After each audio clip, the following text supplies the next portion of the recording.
लोकसभेत वक्फ bill pass झाले. मोदी सरकारने हे विधेयक लोकसभेत सादर केले. सरकार आणि विरोधी पक्ष यामध्ये वारपलटवार पाहायला मिळाले.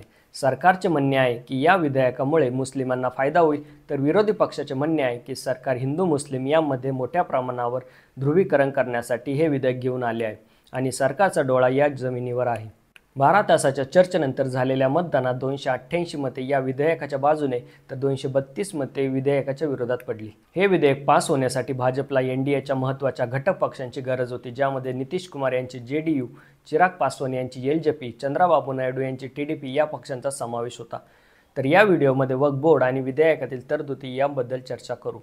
भारतीय सेना आणि रेल्वे यानंतर वक्फ बोर्ड भारतातील 3ऱ्या क्रमांकाचा सर्वात मोठा जमीन मालक आहे. वक्फ मंडळाकडे 8.4 लाख प्रॉपर्टीज आहेत. या प्रॉपर्टीमध्ये सुमारे 9.4 लाख एकर जमीन आहे. या मालमत्तांची किंमत अंदाजे 1.2 लाख कोटी आहे. इस्लामिक कायद्यानुसार वक्फ म्हणजे धार्मिक किंवा चॅरिटेबल गोष्टीसाठी दान केलेली मालमत्ता. जेव्हा मालमत्ता वक्फ केली जाते तेव्हा तिचा मालकी हक्क दान करणाऱ्या व्यक्तीकडून अल्लाहकडे हस्तांतरित केला जातो असे मानले जाते. दान करणाऱ्या व्यक्ती त्या दान केलेल्या प्रॉपर्टीचा वापर कशासाठी करायचा हे सांगू शकतो. प्रॉपर्टी वक्फ केल्यावर परत घेता, विकता किंवा तिचा वापर जो ठरला आहे तो बदलता येत नाही. दर्गा, कब्रस्ताने, मद्रसे, मशिदी, तलाव, शाळा, दुकाने आणि इतर धार्मिक आणि चॅरिटेबल गोष्टींसाठी या प्रॉपर्टीचा वापर करता येतो. अशा प्रॉपर्टीचे व्यवस्थापन करण्यासाठी एक मुतवल्ली नेमला जातो. वक्फ मालमत्ताची विक्री करता येत नाही किंवा त्या कायमस्वरूपी भाड्याने देता येत नाहीत. हे विधेयक 2024 मध्ये संसदेत सादर केल्यानंतर भाजपा खासदार जगदंबिका पाल यांच्या अध्यक्षतेखाली स्थापन केलेल्या जीपीसीकडे पाठवण्यात आले. समितीच्या शिफारसीनंतर काही मुद्द्यावर स्पष्टता आणि सुधारणा करण्यात आल्या. या विधेयकातील काही महत्त्वाचे मुद्दे पाहूया. वक्फ बाय युजर या क्लॉजमध्ये जीपीसीच्या शिफारसीनंतर सुधारणा करण्यात आल्या.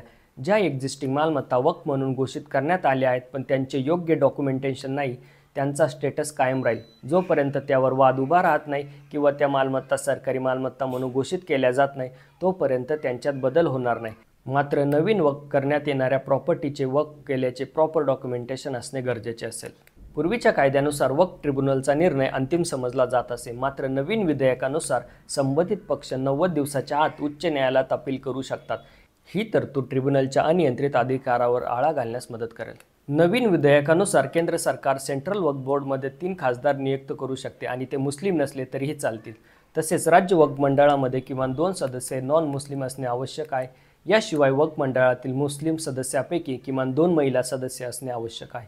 नवीन विधेयकानुसार सर्व एक्झिस्टिंग वक्फ मालमत्ता पोर्टलवर अपलोड केल्या जातील, ज्यामुळे एक सेंट्रल डेटाबेस तयार होईल. तसेच नवीन वक्फ मालमत्ताची नोंदणी देखील ऑनलाईन पोर्टलद्वारेच केली जाईल.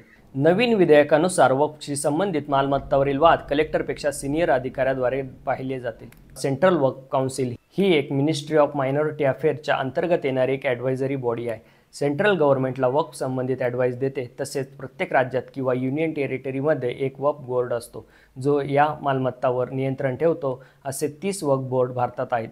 2005ला मनमोहन सरकारने नेमलेल्या सच्चर समितीने असे निरीक्षण नोंदवले की जर वक्फ मालमत्तांचा चांगला उपयोग केला तर त्या प्रॉपर्टीच्या 10% जरी उत्पन्न भेटले तरी वर्षाला सुमारे 12,000 कोटी रुपये उत्पन्न भेटेल. असेच आणखी इन्फॉर्मेटिव्ह व्हिडिओ पाहण्यासाठी माझ्या चॅनलला लाईक करा, शेअर करा, सबस्क्राईब करा. धन्यवाद.